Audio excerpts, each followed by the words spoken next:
La fotografía económica de 2022 queda marcada por el ataque a Ucrania. La fuerte subida de los precios de la energía, petróleo, gas, son las consecuencias económicas más visibles del conflicto y además la evolución del precio del petróleo va a determinar variables que son esenciales. Por ejemplo, inflación, ¿va a estar con nosotros durante un tiempo o va a ser un fenómeno estructural? Por ejemplo, la economía. ¿Qué va a pasar con el actual momento de crecimiento? ¿Nos vamos a estancar? Y algo muy importante, coste de financiación, tipos de interés, política monetaria, en función de cómo evolucionen las variables anteriores, ¿qué van a hacer los bancos centrales? ¿Controlar los precios, endurecer la política monetaria o estímulo para evitar que las economías se frenen, se paren? Bueno, por no hablar del propio coste energético, porque para una compañía, para una empresa, sabemos que su coste energético, junto al coste laboral, es una variable esencial que mira cualquier director financiero a la hora de cuadrar cuentas, a la hora de cuadrar los números.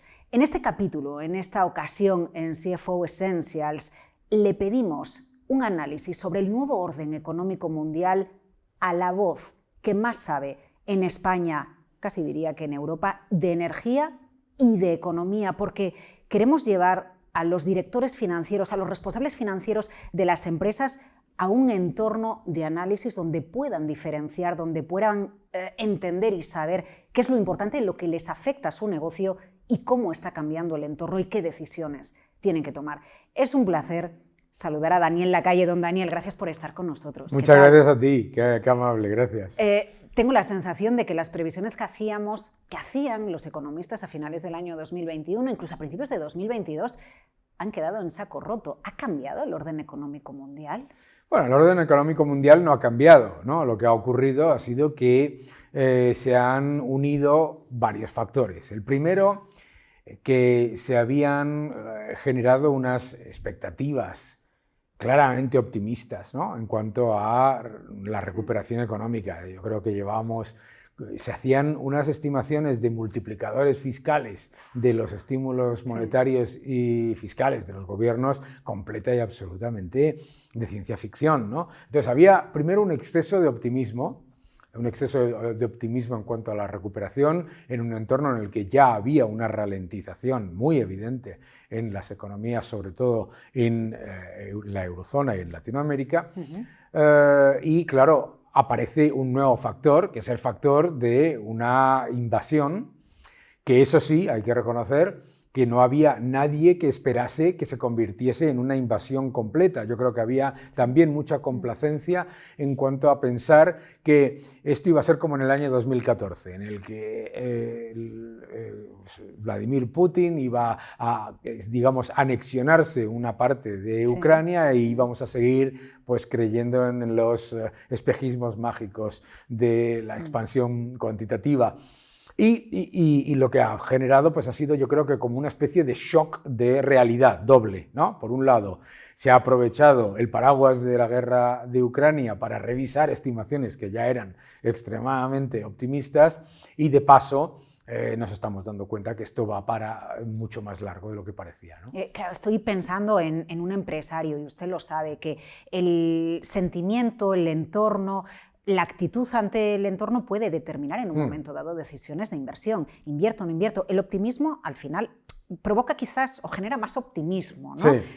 Claro, ¿en qué momento estamos? Nos ponemos ponemos una mirada de vaso medio vacío, de vaso medio lleno. ¿Cómo lo debe hacer el empresario? Yo creo que el empresario tiene que... A mí me sorprende el concepto este que se repite una y otra vez de la incertidumbre, ¿vale?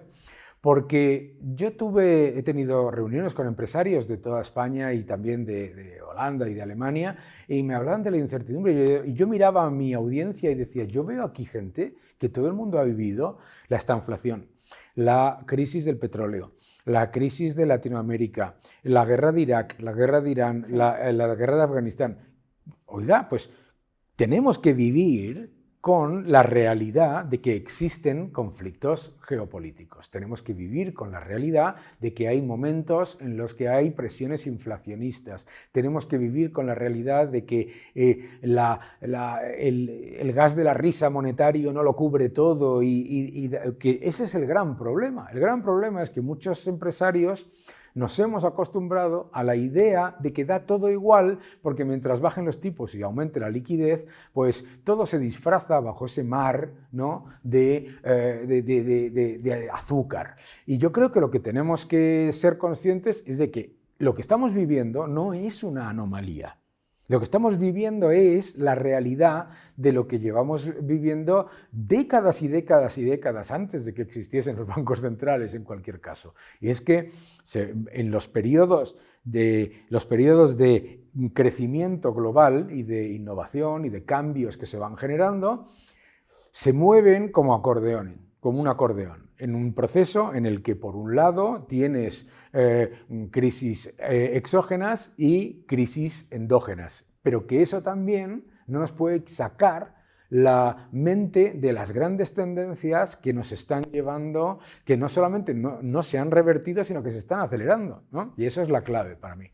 Bueno, le está diciendo usted al empresario, hay que seguir con el negocio. Si Sí. hay una oportunidad, si hay una transformación, Claro. si hay un crecimiento, si hay negocio, un conflicto entre dos países, aunque impacte los precios del petróleo, aunque determine las decisiones de bancos centrales, no puede parar nuestra decisión. Entonces, si tiene que separar el financiero de una empresa, ¿con qué me quedo? ¿Del conflicto que estamos viendo? ¿Qué me afecta y qué no me afecta? Yo creo que le afecta, obviamente, primero le afecta la inflación, pero la inflación era un problema que le afectaba antes de que ni siquiera estuviese en nuestras mentes la invasión de Ucrania. O sea que, primero, ya estaban preparados para la inflación. Muchos de ellos vivieron los tipos de interés a principios de los años 90 mucho más elevados, Efectivamente, no como ahora. claro, ¿no? yo el otro día le comentaba a un grupo de empresarios, ¿quién de ustedes no ha visto tipos de interés al 13%? Entonces, ¿por qué le preocupa de verdad que vayan a subir los tipos de interés? ¿No? El otro día vi un titular en un medio económico que decía, hay miedo a que el Banco Central Europeo suba los tipos de interés al 0. ¿Perdón? ¿De verdad hay miedo a que los tipos de interés suban al 0?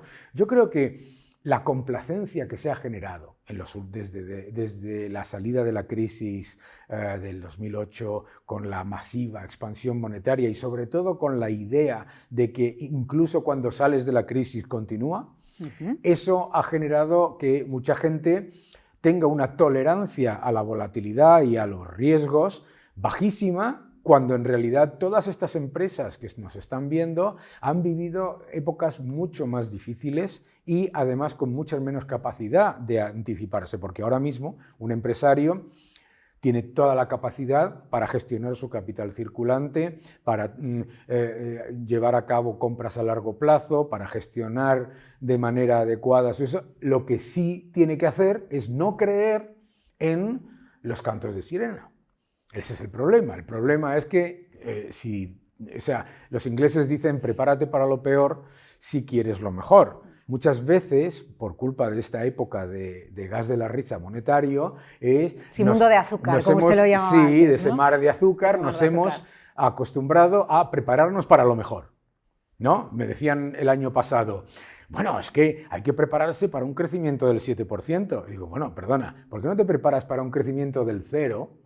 Y si es del 7 te irá mejor, porque si te preparas para un crecimiento del 7 y el crecimiento es del 3, vas a tener problemas. Bueno, si ajustas los costes de tu empresa o dibujas un escenario, ¿no? A mí me gusta hablar siempre de la hoja de Excel que maneja cualquier responsable financiero. Lo ajustas a un escenario tranquilo, conservador, y luego si vienen mejores tiempos, va a arrasar con todas esas cifras al alza.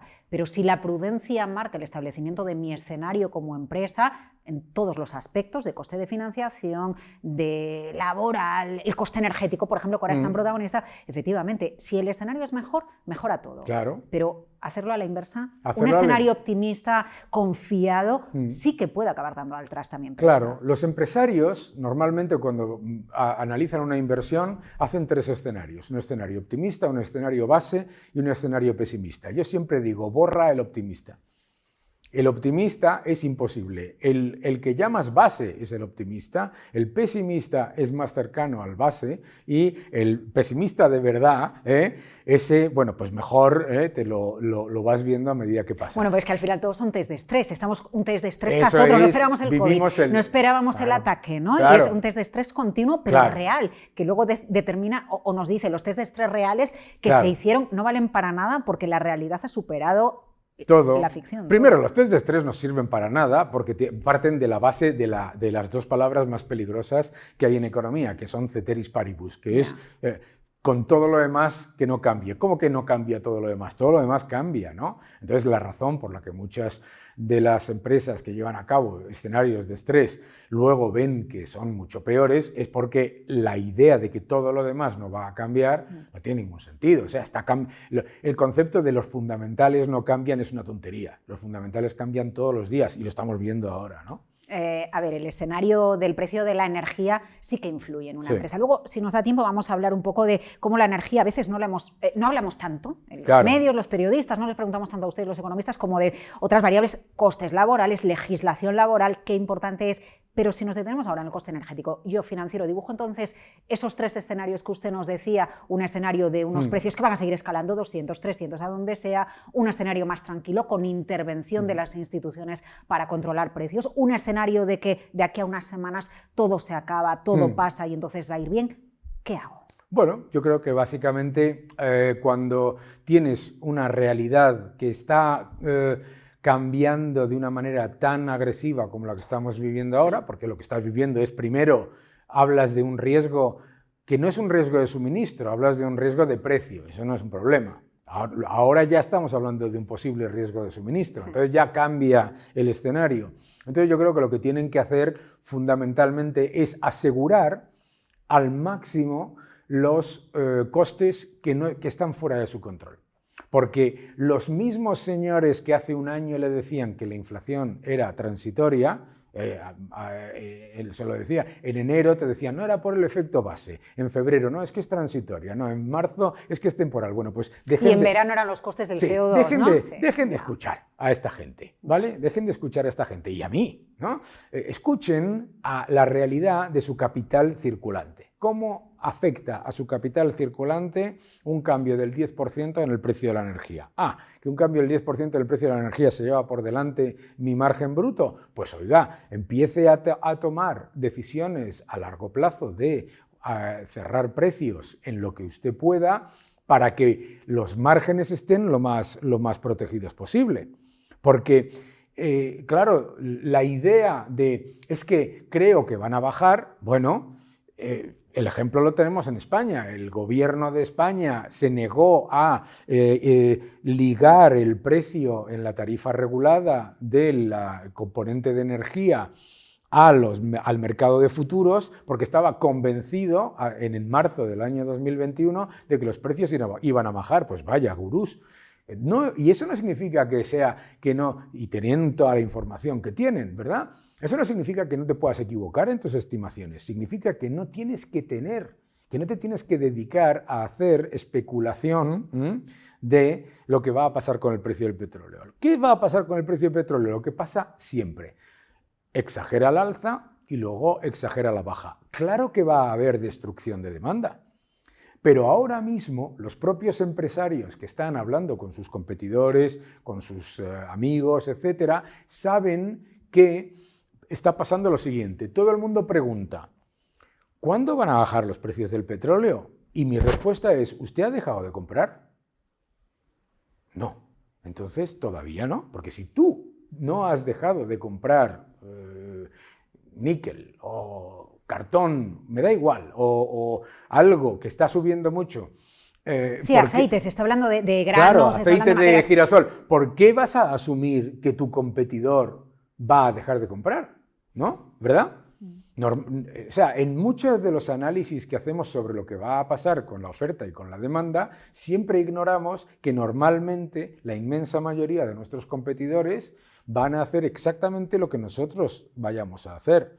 Y sobre todo las empresas que son líderes, pues desde luego dicen, no, estoy esperando que se destruya la demanda por parte de mis competidores más ineficientes. Bueno, es una idea un poco complicada cuando los tipos de interés son cero y te refinancian todo.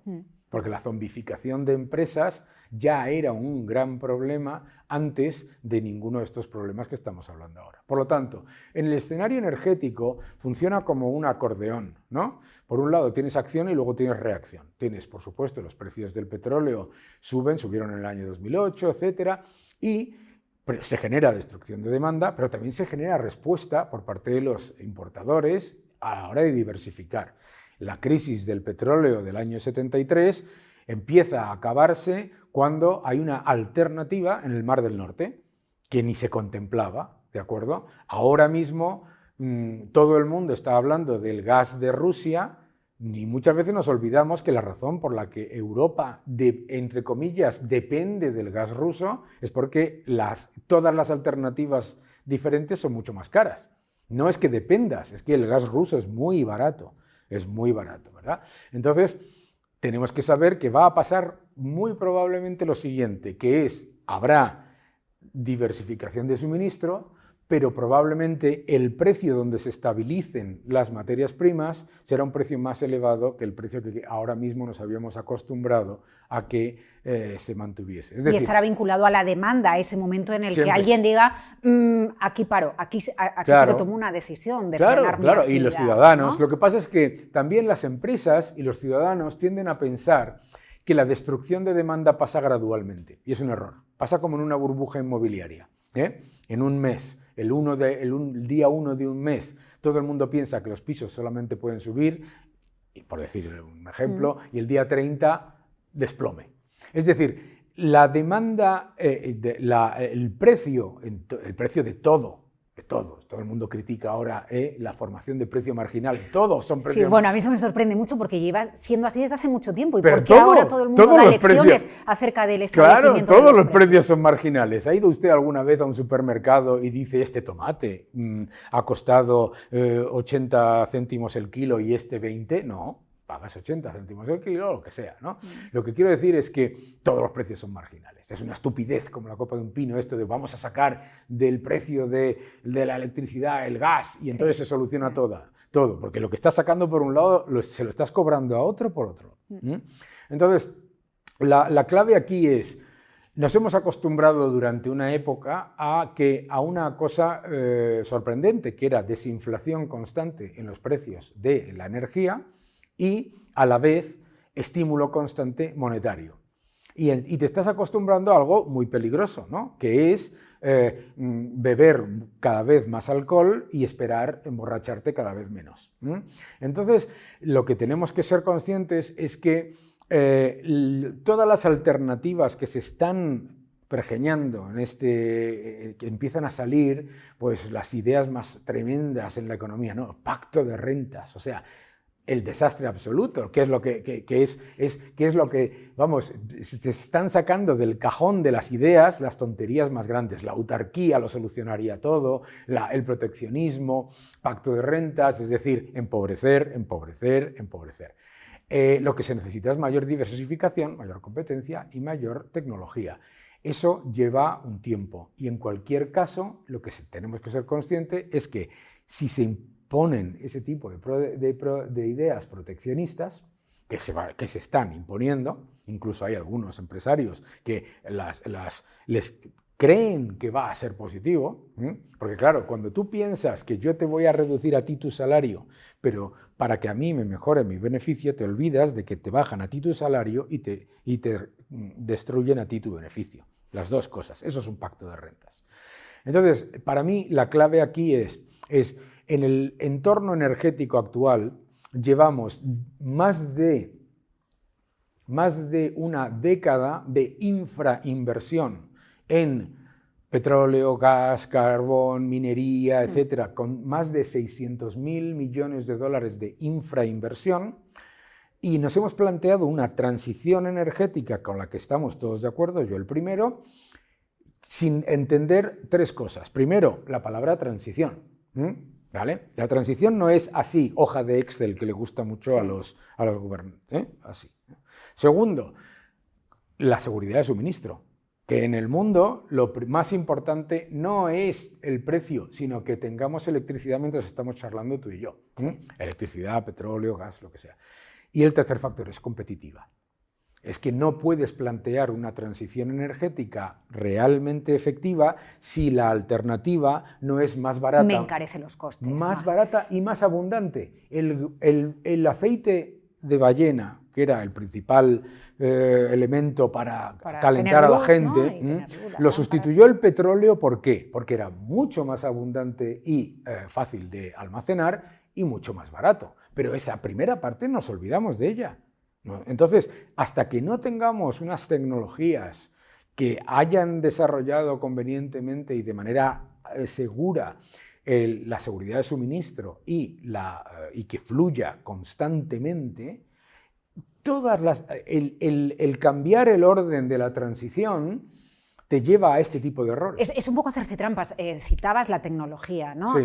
Bueno, y las inversiones, porque, claro, Daniel, llevamos años escuchando que para conseguir esa transición energética, los términos quizás los hemos incorporado más en los 2 últimos años, a lo mejor, pero había que dejar de invertir claro, en tecnología vinculada a las energías fósiles. Cualquiera que sabe un poco de energía sabe que no vamos a reducir, que no vamos a anular la presencia de la energía fósil en nuestra vida. La vamos a reducir, claro, vamos a optimizar la eficiencia energética y por lo tanto claro, la vamos a compensar con árboles, bueno, con sumideros artificiales si quieres, la contaminación que en un momento se puede generar.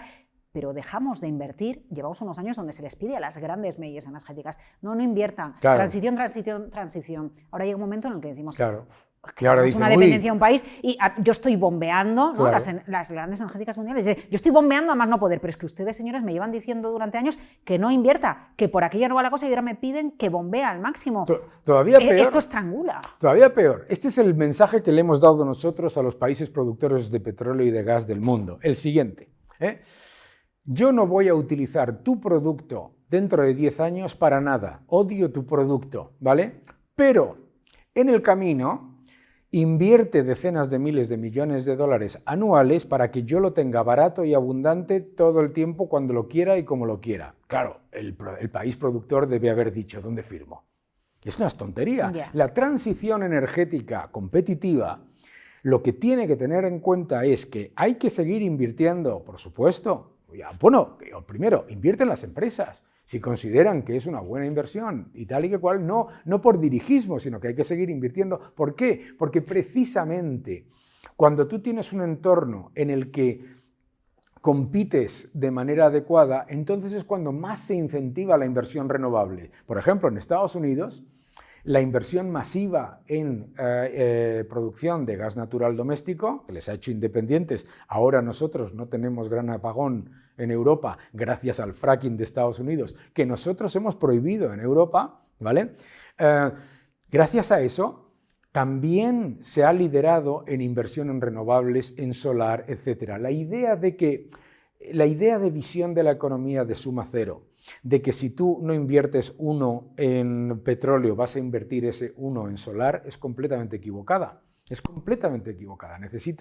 Necesitamos todas las energías en esa transición. Y la tecnología, la competencia y la obsolescencia hará que algunas vayan desapareciendo. La destrucción, en el momento en el que en energía se ha eliminado el concepto de destrucción creativa, que es esencial para el progreso, nos lleva a estos errores tan monstruosos. Pero lo sabemos o lo vemos con la reacción de una empresa. A una empresa le cierran un mercado o no le sale bien un negocio en un mercado y se va a buscar la vida. Sí. Va a buscar otros mercados, va a buscar donde a quién le interesa su servicio o su producto, en local o en internacional, lo que considere y donde la legislación sea más laxa y le permita trabajar. Bien, en el ámbito energético, con este precio, habrá empresas que digan, bueno, yo a lo mejor ahora sí me planteo instalar paneles solares porque encuentro un proveedor que tecnológicamente no tiene nada que ver con la España fotovoltaica del año 2003, por ponerte un año, ahora está avanzado, ahora es más competitivo, ahora es más barato, y esto, a este precio la energía, venga, pues ahora me planteo diversificar mi fuente energética para producir, bueno, pues azulejos o botellas de cerveza. No lo sé, ahí es la empresa la que va tomando las decisiones y la que contribuye a la formación de ese mercado. Claro, si nosotros pensamos cómo se ha desarrollado la cogeneración en España o en cualquier país, la cogeneración en España viene incentivada precisamente por la señal de precio. O sea, por la señal de precio de muchas empresas que buscan, innovan y dicen, espérate un momento, yo tengo aquí una capacidad de generar, ¿sabes? Tantos otros factores, pero cuando desde el dirigismo político se niega el factor positivo de la innovación, de la destrucción creativa y a la vez se introduce el dirigismo y además tienes que gastar en esto, pasa otra cosa todavía peor, que es que ni mejoras la transición energética ni llevas a cabo la innovación que deberías. Por ejemplo, a mí me parece alucinante que después de tantísimo tiempo, todavía hoy los paneles solares sean esas monstruosidades gigantescas que son, etcétera. O sea, mientras estamos viendo en tecnología como las baterías de los teléfonos, los microprocesadores cada vez más eficientes y más pequeños. Claro, o sea, el futuro de la energía renovable, que es espectacular, no va a venir de un futuro de foto fija, que es lo que nos han vendido, que es que nos tenemos que acostumbrar a que los rotores eólicos sean unas cosas gigantescas que ver por las carreteras que parecen molinos de viento, ¿verdad? Bueno, que son molinos de viento, y que los paneles solares, para generar lo que genera una estación pequeñísima, tienen que ser metros y metros y metros y metros y metros de paneles solares. No, y claro, me dicen, ¿y qué va a ser? ¿Y yo qué sé? Lo que sé es que cuando tú, desde el dirigismo político, llevas a la economía a nivel global o a nivel europeo a elegir entre VHS y Betamax, no aparece Business Plus. Porque estás poniendo una foto fija sobre el futuro equivocada, que es, la gente que nos está viendo probablemente a lo mejor no sabe ni qué es VHS y Betamax, eran sistemas de vídeo, le estás haciendo ver que el futuro es algo que es, de hecho, el pasado. Entonces, en energía pasa exactamente lo mismo. Ahora nos estamos centrando equivocadamente en el pasado, nos estamos centrando en el gas, en el petróleo, etcétera. Eso hay que dejarlo funcionar como funciona, fenomenal, no pasa nada. Ya las empresas se encargan de ser más eficientes. Claro, y tú le dices a la gente, ahora, ¿no? Toda esta gente que habla de escenarios apocalípticos y tal y que cual, que la intensidad energética del crecimiento económico se ha reducido a menos de una décima parte en lo que es nada en el tiempo de la humanidad, que son un par de décadas, y dices, oiga, ¿y eso de cómo ha ocurrido? ¿Cómo ha ocurrido que todas las luces que tenemos, todo lo que tenemos a nuestro alrededor, no tenga ni comparación en cuanto a consumo a lo que era antes una oficina de este nivel? Hay tecnología, innovación, hay destrucción creativa. Claro, pero si tú eliminas la destrucción creativa, que es esencial, introduces la subvención destructiva y a la vez el dirigismo, te lleva a ir de crisis en crisis y además de crisis en crisis de suministro, no de precio, que son las que menos me importan. Porque no es del caso, Daniel, pero podíamos estar hablando ahora incluso de cara a las empresas, la esperada lluvia de millones de los fondos europeos. 2 años, ya hemos cumplido los 2 años del inicio de la pandemia de manera oficial. Si el empresario sigue esperando eso, no avanza, no haría nada, no innovaría, no tomaría decisiones, no abriría nuevos mercados y cerraría otros, porque eso siempre es así. Se abren mercados igual que se cierran otros porque no ha funcionado bien ese escenario. A mí siempre que me preguntan los empresarios, ¿y cuándo van a llegar los fondos europeos? Yo siempre les digo, ¿y a usted qué le importa? Con todo respeto, si usted tiene un buen proyecto, rentable económicamente, con fundamentales e ideas sólidas, etc., ¿dónde encuentra usted dificultades para financiarse? En ningún sitio. Que hay dificultades para financiar presentaciones de PowerPoint con colores y sin números, bueno, eso sí. El capital, y usted lo sabe, el capital está hambriento de buenas ideas. ¡Hombre! El capital está hambriento por ir a empresas, incluso muchas que ni siquiera se han planteado todavía cotizar en bolsa y decir, yo pongo dinero ahí porque sé que el crecimiento en esta fase empresarial con una buena idea, con un buen negocio, va a ser exponencial. Con una idea, con un buen negocio, eso es muy importante, con una idea, con un buen negocio, no con una presentación de PowerPoint con colores, que es que uno de los grandes problemas a los que nos hemos acostumbrado en la época del dinero gratis es a que la gente piense que ser emprendedor o tener una buena idea de negocio es tener literalmente una presentación de PowerPoint con muchos colores. Yo no lo soporto eso. Voy a ir al pacto de rentas de nuevo, porque hemos hablado mucho de energía. Usted sabe muchísimo de energía y yo creo que podríamos dedicarle unos cuantos capítulos más a este entorno, pero sí me interesa que nos pongamos en esa piel del financiero que dice, bueno, yo tengo un mayor coste energético, ¿qué hago con eso? Claro. ¿Qué hago? ¿No? Porque a mí se me está pidiendo no repercuta en salarios, pero no repercuta en margen. Claro. Y ahí el negocio de la empresa puede aguantar un par de meses. Claro. Puede aguantar, si quieres, 2 trimestres. Pero en un momento dado, si el mayor coste de producción no lo acabo repercutiendo de alguna manera, colapso. Claro, pero además es que la mejor manera de que todo esto, si es que es muy sencillo, o sea, que se nos introduzca la idea de que vamos a llegar a un acuerdo entre todos, por el cual a ti no te suben el salario, a mí no me suben los márgenes, a ti no te suben los... y que todo eso reduce la inflación, es una tontería. Vale, ¿y dónde está la diferencia, Daniel, entre eso y llegar a la inflación de segunda ronda famosa? No existe la inflación de segunda ronda, no existe la inflación de costes, no existe la inflación de salarios, no existe la inflación energética. Lo que existe es más unidades de dinero yendo a activos relativamente escasos. No existe la inflación de segunda ronda. No es verdad eso de que si subes y no me voy a volver yo aquí sindicalista, pero la idea de que los salarios causan la inflación o que los beneficios empresariales causan la inflación es una tontería. No es cierto, porque si fuera así, en países como Japón tendrías una elevadísima inflación porque los salarios son muy altos. Bueno, pero Mario Draghi, cuando estaba al frente del Banco Central Europeo, yo recuerdo una de las charlas que dio en Sintra, en la organización que hacían en Portugal con la reunión de banqueros centrales, donde decía la deflación, a la que hacías antes referencia, la deflación obedece a la tecnología. Entendemos que sí, que los avances tecnológicos son deflacionarios. Ojo, eso no es deflación, ¿no? Eso es desinflación, que no es lo mismo. No es lo mismo. Y añadía los salarios, ¿no? y metía una serie de factores para explicar esa desinflación de precios, efectivamente, como estás diciendo. Pero ¿cuál es el problema? El problema es que el que vende pan nunca te va a decir que el pan está caro, ¿de acuerdo? El Banco Central nunca te va a decir que la culpa de la inflación es del Banco Central, como es normal. Se inventa que la inflación viene de cualquier otro sitio excepto de la creación artificial de dinero. ¿De acuerdo? Y primero te dice que no hay inflación en ese periodo que tú me cuentas y estás viendo las bolsas dispararse, la rentabilidad de los bonos desplomarse, que es subir el precio de los bonos, etcétera, etcétera. Es que eso es inflación. Claro, depende de dónde mires. Es que eso es inflación. La idea de que la inflación es el IPC es otra, con todos mis respetos, otra bobada. Porque el IPC es una medida de una cesta que no tiene nada que ver. La inflación es la pérdida de poder adquisitivo de la moneda a lo largo del tiempo y lo que hace es que no está subiendo. Entonces, lo que hacen es que inevitablemente te llevan a que tú siempre pienses que las consecuencias de la inflación son las causas. Dice, ¿no se dispara el precio del petróleo, Daniel? ¿Y por qué se dispara el precio del petróleo?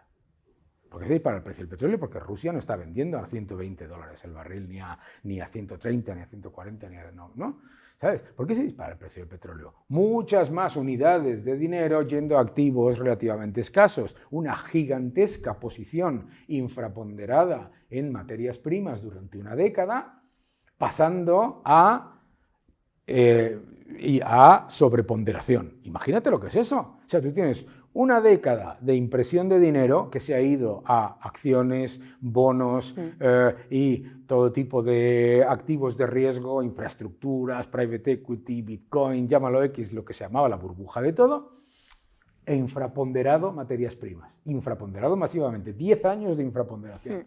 Y entonces, entonces empieza a subir el precio, ¿y qué hace toda esa cantidad de dinero?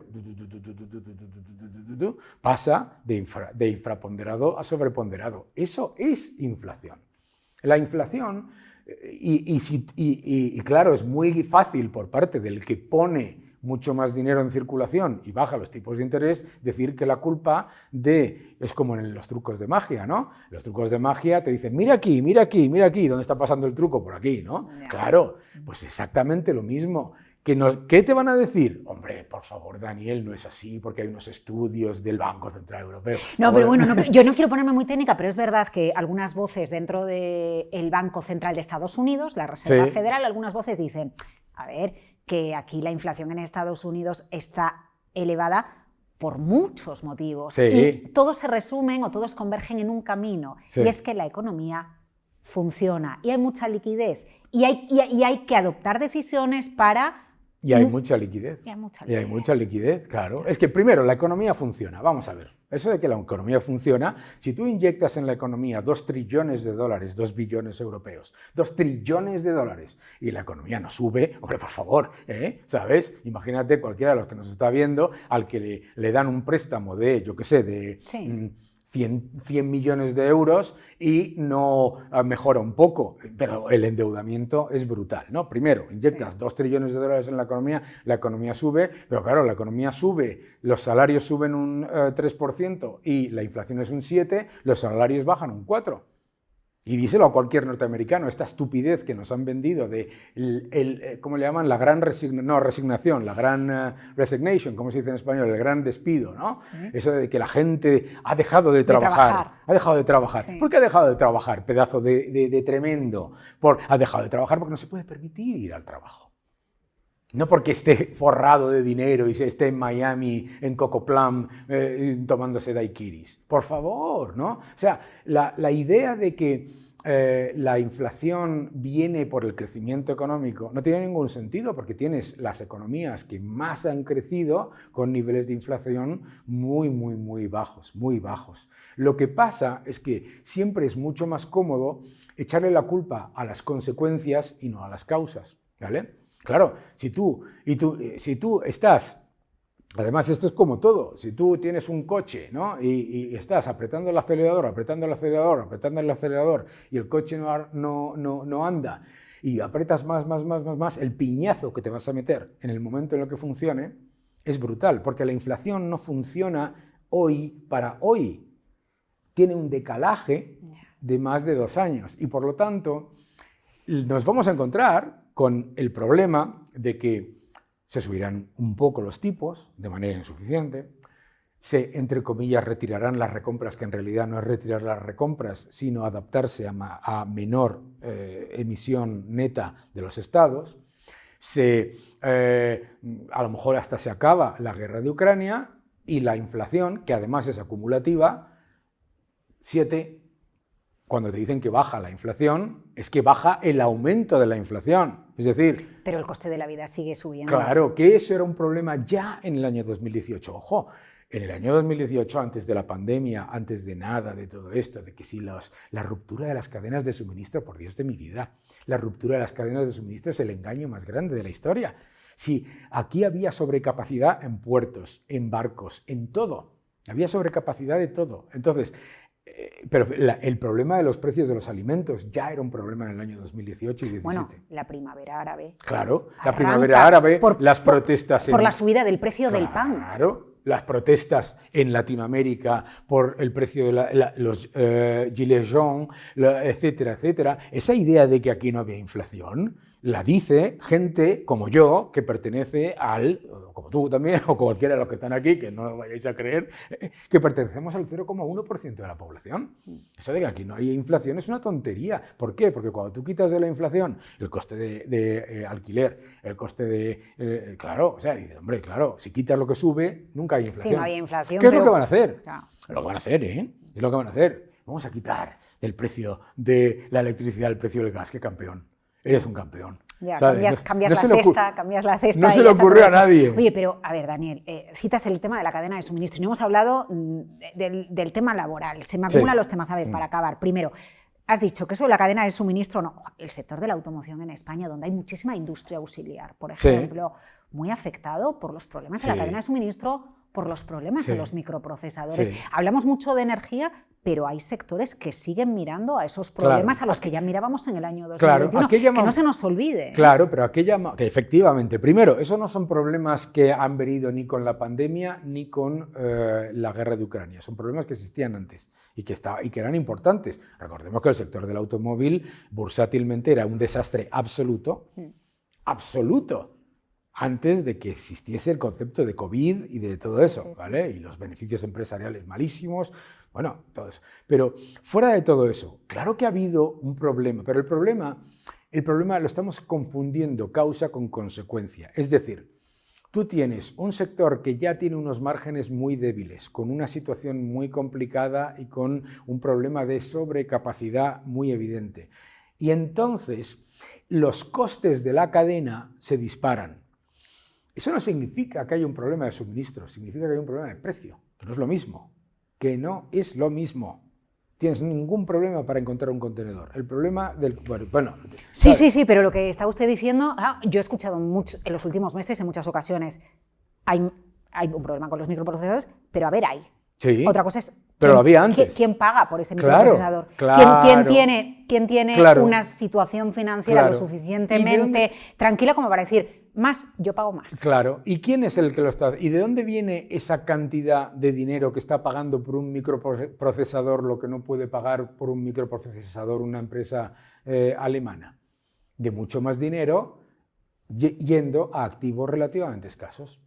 De mucho más dinero yendo a activos relativamente escasos, porque los que están subiendo los precios, es decir, bajando el poder adquisitivo de la moneda, entre otras cosas, lo que está ocurriendo es que muchas de las empresas que no deberían existir y que se han zombificado continúan participando de la cadena de compra cuando no deberían estar ahí. ¿Ahí va a estallar una bomba?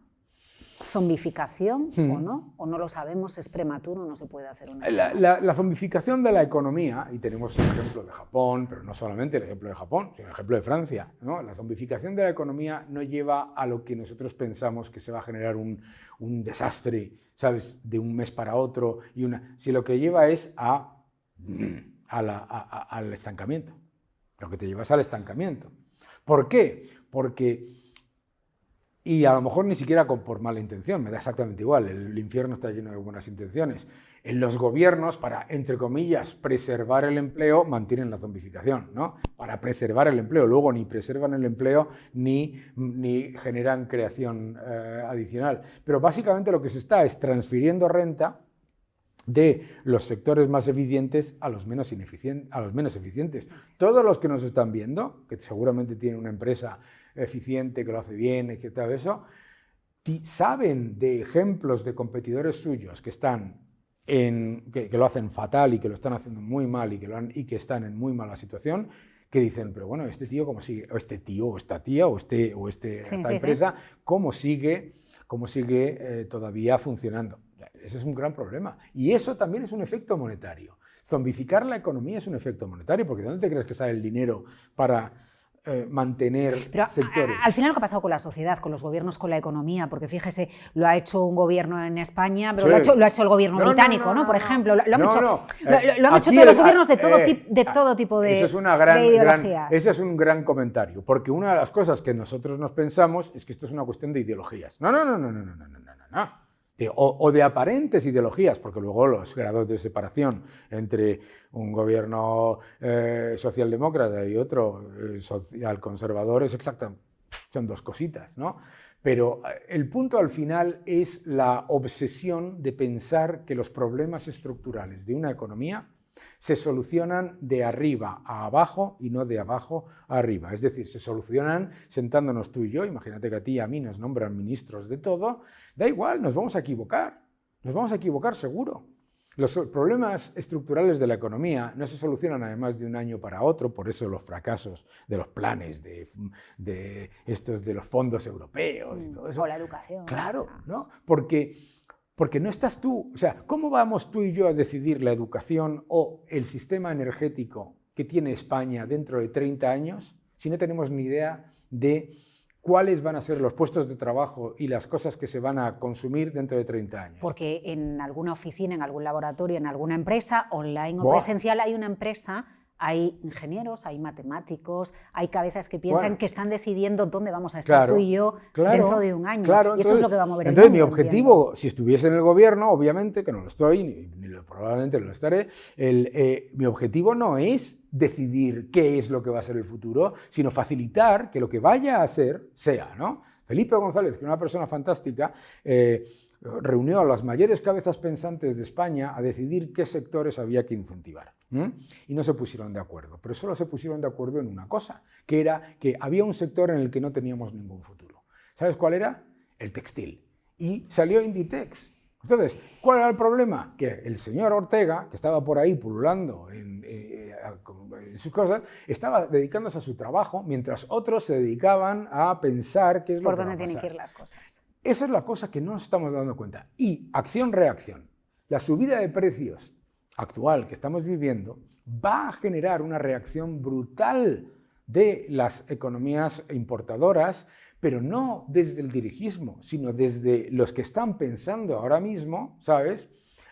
Por ejemplo, cómo reducir una quinta parte el coste de licuefacción del gas natural, lo que sea. O sea, piensa en las empresas norteamericanas. No se podían plantear traer gas a Europa porque el coste de transporte era brutal. ¿Qué es lo que hicieron? Se pusieron a comprar barcos, a hacer de todo. O sea, las cosas no las tenemos que decidir ni Daniel Lacalle, ni los ministros, ni el gobierno, sea el del gobierno británico o el del gobierno. Lo que tenemos es que facilitar que ocurran.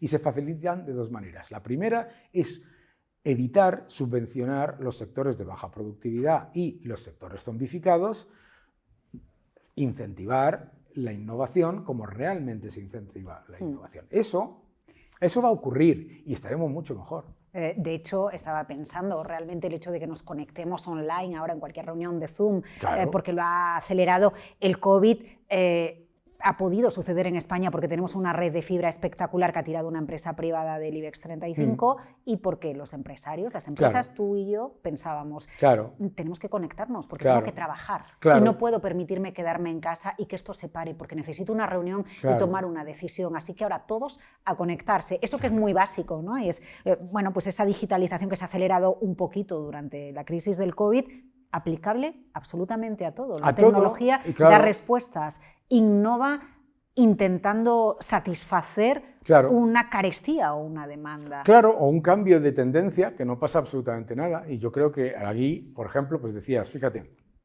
la red de fibra óptica te permite conectarte a todos. Bueno, en Cuba no hay red de fibra óptica, está prohibida Internet y todo esto, y toda la sociedad civil, tú tienes a la gente como pueden, haciendo lo que pueden, etcétera, y se han montado una red paralela que permite salirte de la represión tecnológica que está introducida ahí. Lo que está ocurriendo en Rusia, lo que está ocurriendo en China, o sea, países en los que aparentemente se puede, desde la idea intervencionista, el gobierno aparentemente lo controla todo, resulta que la tecnología está literalmente disolviendo las fronteras. Entonces, acción-reacción. Primero, proteccionismo, tal, claro, ante la disolución de las fronteras, los gobiernos ¿cómo reaccionan? Proteccionismo, autarquía, hacer todo lo que puedan para mantener su parcela de poder.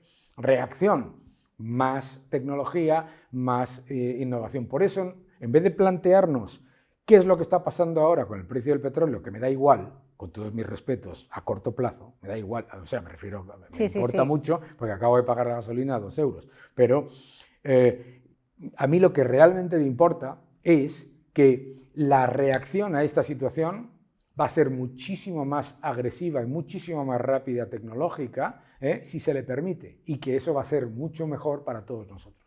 Pues con ese mensaje nos quedamos. Daniel Lacalle, ha sido una clase magistral para entender dónde estamos, en qué cambia el orden económico mundial, en qué no cambia y quizás qué errores o qué creencias vamos interiorizando en ocasiones de manera equivocada. Creo que el espíritu crítico ayuda a las empresas a avanzar con la tecnología, a enfrentarse a la situación, y usted con sus reflexiones nos ayuda a nosotros, a los responsables financieros de las empresas que le están viendo, a cambiar la mirada y reaccionar con una mirada conservadora en el escenario, pero vanguardista a la hora de buscar soluciones. Claro, todos los que nos estáis viendo, de verdad, vamos a estar muchísimo mejor. Vamos a estar muchísimo mejor. Muchas gracias. No os preocupéis. Muchas gracias por la charla, ha sido muy divertido.